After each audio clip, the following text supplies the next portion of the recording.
নবীজি সেজদা উঠাইয়া ফাতেমারে লই জিগাইয়া,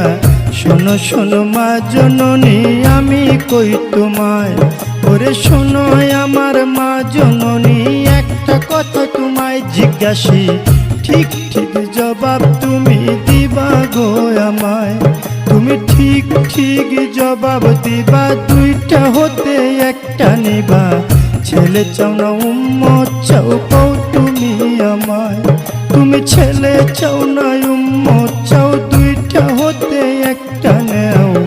এই কথা বলিলেন যখন নবী মুস্তাফায়,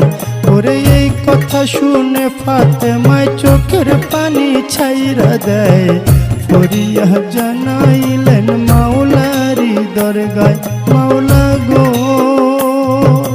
চাই না আমার আপন ছেলে উম্মতি উম্মতি বলে